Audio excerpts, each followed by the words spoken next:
repetition never hurts anyone, so hearing it again will only benefit you. Also, I'm gonna video this so you could actually see how I do it and the results that I get, and go through specifics. Jax is super wild going through I mean, he's just wild in general. I know you guys know that, but you know, with the crate and trying to get him to calm down, and then when he comes out of his crate, he shoots out, and then he tries to jump all over me, and you know, then he doesn't want to walk with me anywhere. He wants to wander off and investigate everything else but me, and you know, kind of going back to that when I said I think I said this in one of the other videos, he's very much alone in the world. His prey drive has made him so external that he's never really looking for a human. You know, humans are definitely not relevant whatsoever to him. At least not yet. We'll get him there, don't worry. And so, and you know, just so you know, what I mean by relevancy is when they're doing things for us, they listen to us and they look at us. He's constantly looking for a way out, for something to fixate on, for something to smell. You know, he would rather be alone investigating the environment than teamed up with a human. That's my assessment so far. So I'm still working on incentivizing that mindset so that he sees that humans have value and information.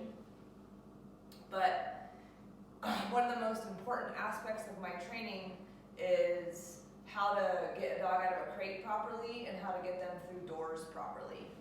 So we basically focus on 5 major points in training that will help any dog. And that is crate, doors, place, recall, which is coming when called, and healing on a walk. So healing on a walk is their security when you're out in the outside world. That's a safe spot. It should be. Place is their safe spot when they're at home and you're at home and they are out of their crate. And crate needs to be their safe spot for when they're not supervised or if you're not there. So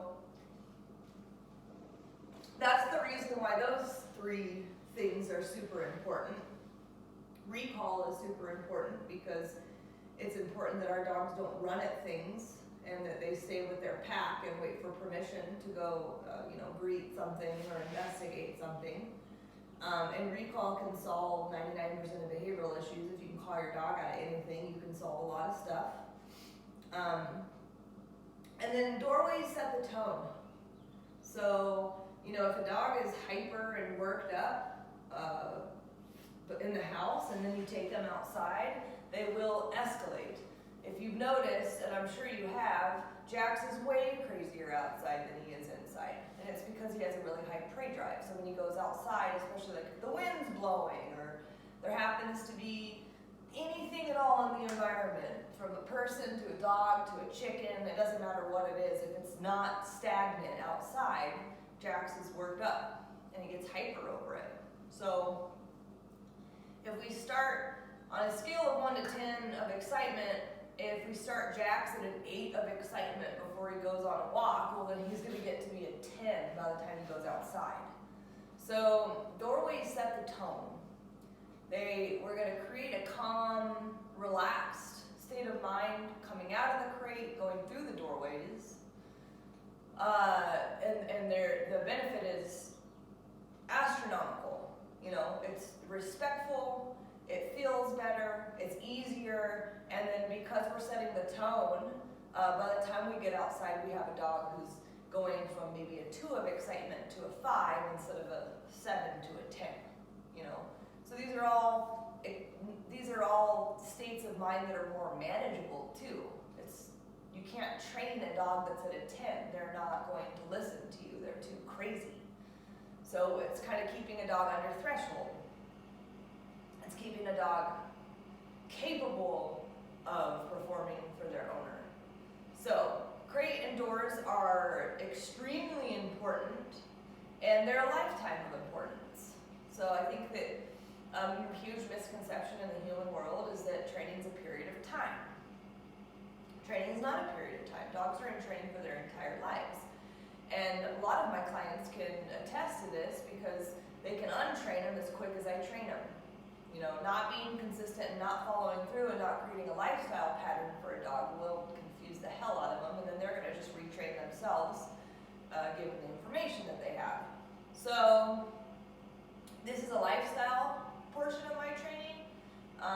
You know, you're going to discover as we continue to work with each other that I'm going to ask for you guys to be extremely strict and regimented and consistent. And some things will fade as they get easier, and some things won't be required anymore. But crate and doors are a lifestyle training. This is something that I would recommend for his entire life. You know, as you see from the video today, he's going to look probably a lot better than he was looking for you. I don't know. I haven't seen you guys together, but he's so much better than he was. Still have a lot of work to do, but he was so much better than he was. And so you'll get a chance to see that progress today, but it's not where I want it. So I'm going to start upping my expectations as we continue to do this. And hopefully he won't show off for the camera today, and he will show who he really is, because, you know, hasn't been the easiest thing. But over time, if I'm consistent and my expectations remain the same, right? So I never waver on what I'm asking. I'm always looking for the same exact cue to move the dog forward. Then eventually that'll be who they become. So then we're not fighting the dog anymore, and we're not. It's training, but it's not management. It actually is just something you are maintaining, and it's easy because he already knows what to do, and you're just being consistent with your follow-through. So training's always really, really hard at first because the dog doesn't know what to do, and they're of course not only gonna get confused at times about what to do, but also test the waters because maybe that's not what's in their interest. But if you stick to it and you're consistent about it, and you don't go, oh, I can't do this anymore, or you know what, I don't feel like doing this session, I think I'll let this slide. If you get out of that mindset and into the mindset of, I'm determined and I'm going to ask for this and I'm going to get exactly what I want every single time, regardless of what's going on in my life or how he's behaving, then eventually the behavior will stick and it will become the new Jax. You'll start to see these things become more automatic, and you'll start to see him going into the motions before you even ask. So that's the goal. But I just wanted to kind of give you that heads up, because what I'm about to show you, which I know you've already gone over some of this, but what I'm about to show you is going to be something that's going to be a requirement if you want him to improve. And it's going to be a lifelong of training if you want him to stay that way. And the consistency part of it is the only thing that's going to get him to do it without struggle, eventually. So I'm going to take you over to his crate. This is delicious. I don't like to edit my videos because my video editor sucks, so I apologize if you guys get dizzy, but I'm going to move this camera around so you can see what I do.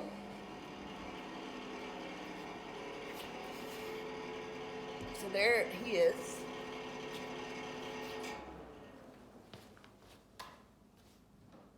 And I tried putting a cover over his crate, but he pulled it through with his teeth. So right now his crate is not covered, and I just have this placeboard blocking his visual, so he'll sleep better. So what I'm going to do is approach his crate, get my long line ready, because when he first comes home, you're going to have him on a leash for a while. This guy's too hard to manage off leash at this point. He's way too hyper, and he has a lot of brain resetting to do. We got to reset the old memories and put in some new memories. His old memories suck, so they're not the best choices, and they're too crazy. So the leash is going to help you tremendously. So I'm going to walk to the crate, understands is that I'm not gonna undo a single latch on his crate until he sits. So then, once I get him to sit, that just requires waiting. I don't actually say sit because I don't have a tool. So if I don't have a tool on a dog, I'm not gonna ask anything of them, especially if they're not trained, because I have no follow through at that point. So I will ruin my consistency and my relationship with them if I keep asking things of them and I don't have a tool to make sure they have that follow through. So that's why I don't say sit, I just wait. He knows that. So once I get what I want, then I go to reach for the latch. Now if I reach for this latch and he bounds up, I back up and let go of the latch. And this is a trend that you're gonna see in my training, which is I will move forward when you do what I ask. I use forward movement as a reward. This guy, all he wants to do is move forward. That's all he wants to do, as fast as he can. So I can actually get more out of him if I make him wait and look at me and pay attention to me and listen to me and use forward momentum as his reward for complying with what I'm asking. So that's basically what I'm doing here, and it's what I'm about to do with the doors, which is I'm not going to move forward unless you're doing exactly what I want. And in this case, what I want him to do is at least sit. He's giving me even more.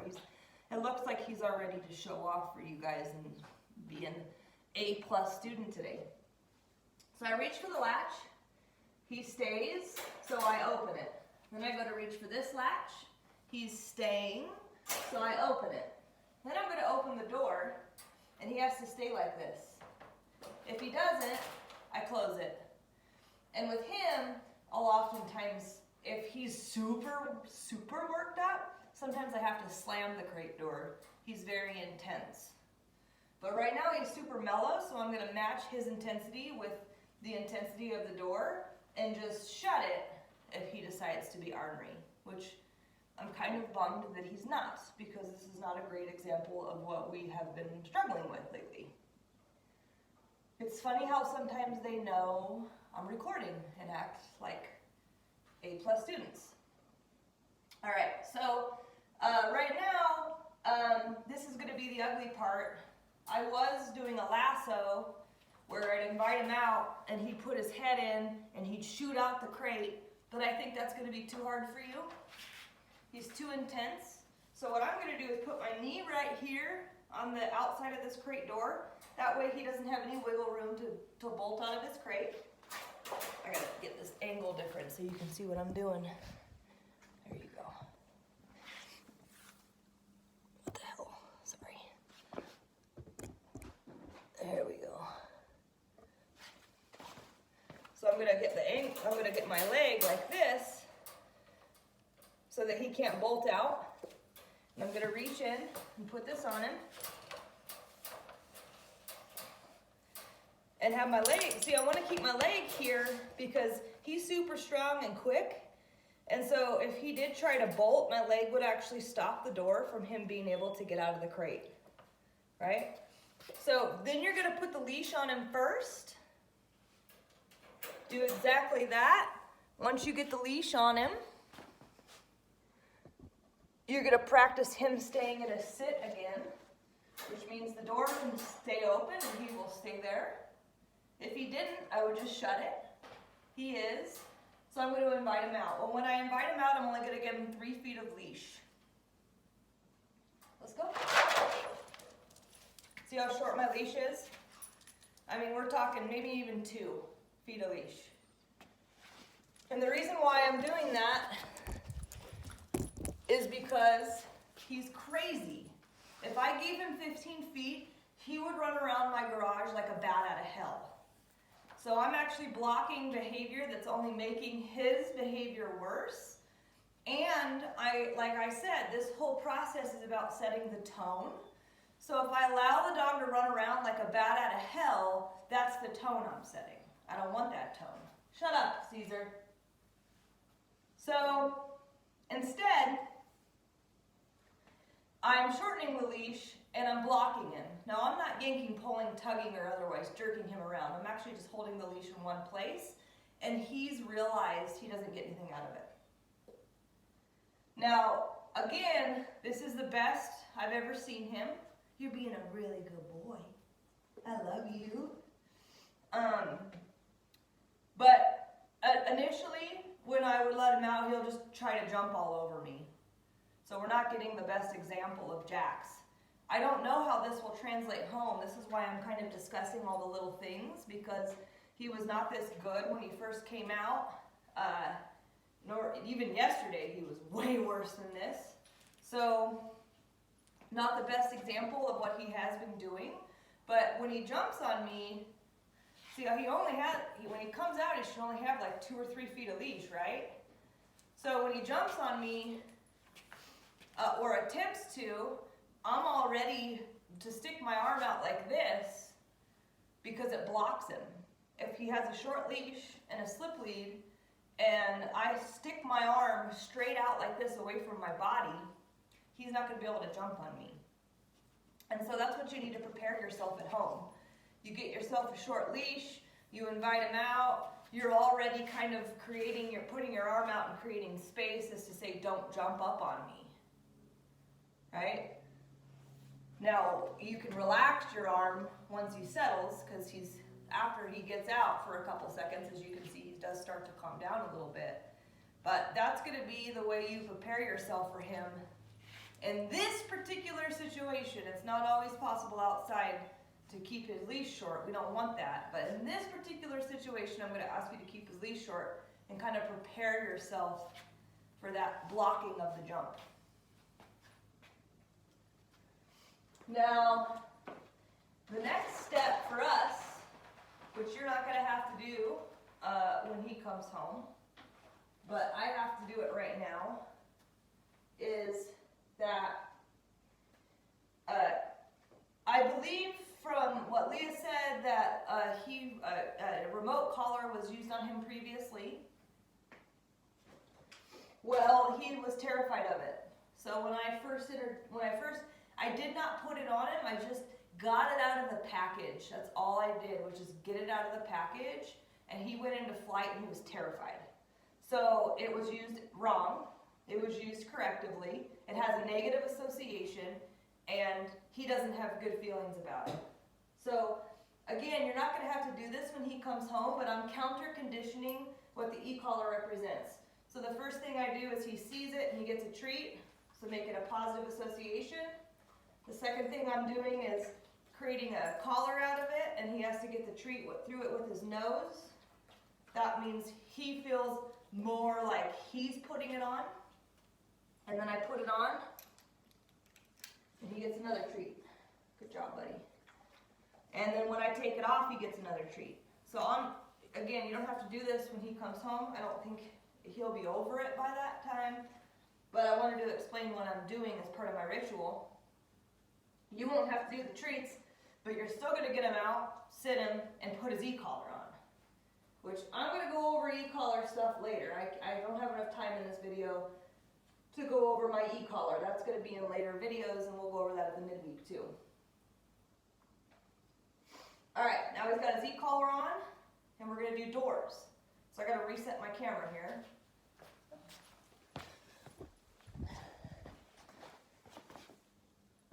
There's my door. So we're going to break this down in 5 steps.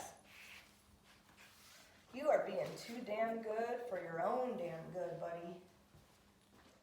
I don't even know who you are right now. So,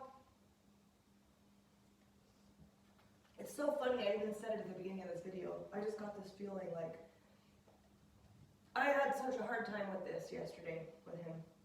The crate and the doors. We worked hard on it, which might be where the progress is today. I should have made a video yesterday of this. But this is like millions of times better. So I do like it when my clients see progress, because it gives them hope.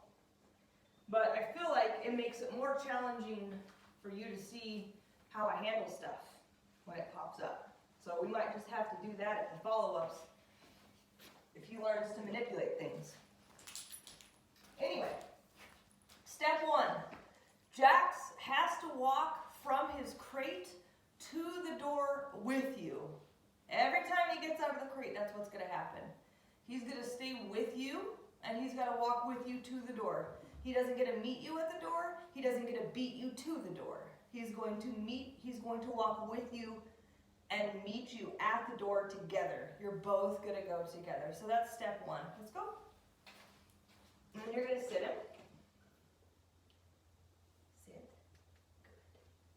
Step two is you're going to reach for the doorknob and twist it and see what he does. So twist, open a little, pause. Step two. That's because yesterday this was a trigger. Yesterday, twisting the knob meant I'm going to bolt through the door, which I don't want that. I don't want that. I don't want my dogs to go, oh, the door is opening, let me bolt out of it, right? I want these cues, doorknob opening, door opening, to mean, I'll just sit here and wait for the owner to give me, for my mom to give me permission. All right, so step two, twist the doorknob, pause. What is he doing? Step three, open the door. Caesar, quiet. Let's go. Sorry. Sorry to yell, but I don't like it. Let's go. So the door open, got him sit, worked up. So what I need to do is close it and start it over again, so that I can make sure I'm not rushing through my doorways and trying to get it out as fast as I can because I'm worried about whether or not he has to go potty. He can hold it. He's an adult, right? I need to focus more on door open doesn't mean go. So I'm going to do it again. Door open, perfect. Step three, complete. He didn't try to get out of it. Step four, eye contact. When I get it, I'm going to go to step five. So step four, eye contact. Step five, we're going to walk in a here position through the door together. You're going to walk with me through the door together. So step four, here, step five. Now that, he bolted. He did not stay with me, he shot forward. So we're going to do that again. And that's what that should look like. We want that to be a team thing. So instead of what he wants to do, which is, oh my gosh, I'm outside, even though this isn't outside, it's just another room, I want to take the whole entire line and go do whatever the hell I want. That's not what I'm asking. You need to walk through the door with me. And so that's how that's going to look. Let's go. Now we're going to go to one more door and go through these 5 steps again, because this door is to the outside world. So it's a lot harder. Oh gosh, it's a terrible angle of me. So this one is a lot harder.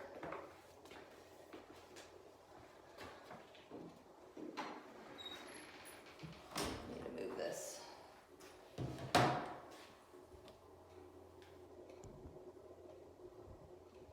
Here you go. Good, that way you can see a little bit. So, same thing. He's got to walk to this door with me. Step 1, let's go. Now this is a good example of what to do when he doesn't listen, because hold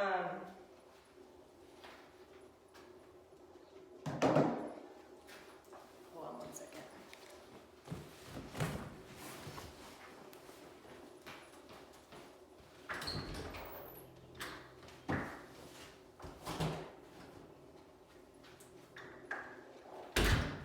Because that first door, he mostly listened. So what I need to make sure that I go through over this video is how to handle him not listening and what is a poor reaction to his behavior. I put it outside in front of the garage door. So, step 1, meet at the door together. You see what he's doing right now? He's not meeting me at the door together. He's just investigating. This is something he does all the time, which is, I am in the middle of trying to get you to do something for me, and you would rather do this, so you're not going to listen to me and completely blow me off. Right? So, at that that point, I need to go, Jax, come, back up, from the door, back up, call him to you, regroup him, and back into pack driving and start over again. So that's how you address step 1 if he decides he doesn't want to participate. Now,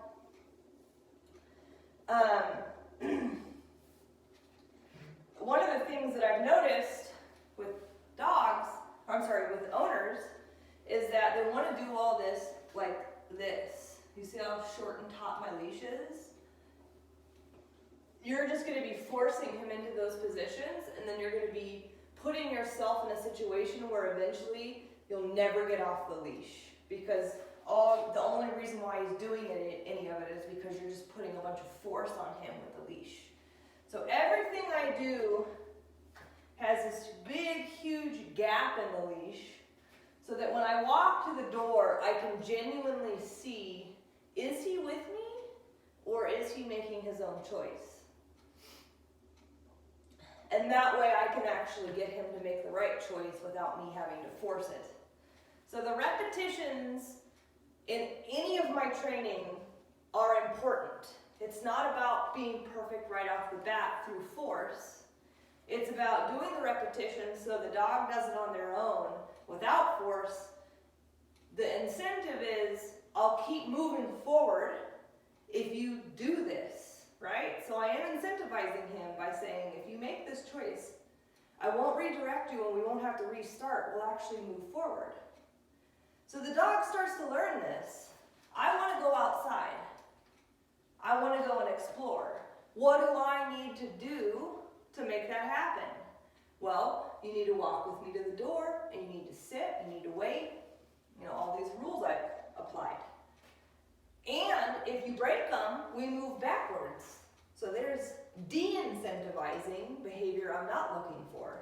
When you're not with me and you don't follow the rules, we actually move further away from what you want. So that'll teach a dog, well, I don't want to do that. What else do I have to do to move forward? Well, 1, walk to the door with me. 2, sit. Actually, that's not my second step. That's part of my first step. So 1, walk to the door with me and sit. 2, doorknob opens, pause, he sits. Perfect, I can keep moving forward, you're being a good boy. Door open. This is the best. He's not, there we go. So look, he didn't do it, he broke. So what I'm going to do is I'm going to close this, let's go, and move backwards. And start over. Sit. Not all the way over though. You notice the door is not shut. What does door open mean? Perfect, that's what I'm looking for. Door open doesn't mean go. Let's go. Now he didn't move too forward, but he broke his sit, and he's anticipating, you know, so he's not patient. He's being really good right now, you guys. Like, this is the most amazing I've ever seen Jax, ever. But, you know, he wasn't necessarily being the most patient version of himself. I can ask for more. I want you to sit there and wait. Door open doesn't mean go. Now I get eye contact, right? That's step 4. Step 5, we're going to walk through this door together.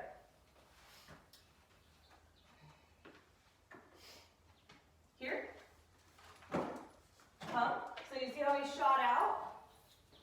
So again, I'm going to back up because he wants to move forward. We're going to go through this door together. Good. Good job. We'll go out there in a second and do our other work. Now, good.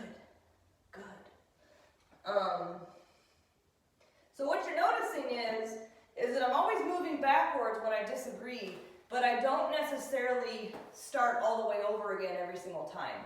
So he didn't do step 5, but I didn't go all the way back to step 1. I didn't close the door all the way and go through the doorknob and the doorknob opening again. I just went straight to step 5 and said, no, you got step 1 through 4 perfect.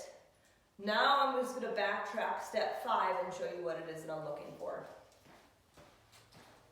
So that's my video. Oh wait, and then the last thing I want you to do is, once you get outside, you know, he walks through the door with you, he has a tendency, after about 2 or 3 steps, to shoot out.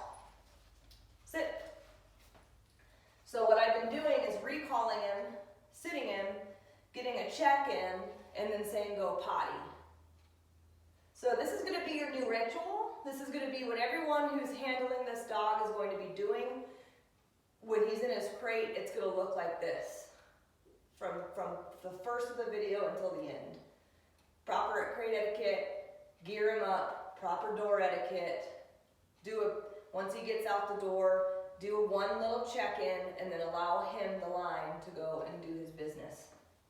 So that's my video on the new ritual. Write down any questions that you might have. And honestly, this is if you guys can actually remember all this, it's going to make all the midweeks and the go home go by much faster. So I definitely encourage you to really get to know this information. And then when we start working hands-on, you know, it won't be as overwhelming as I go through all the steps. So Jax is doing so well, you guys. He's still a super hard dog, very high prey drive, but as you can see from today, we're making enormous strides, and I'm very proud of him.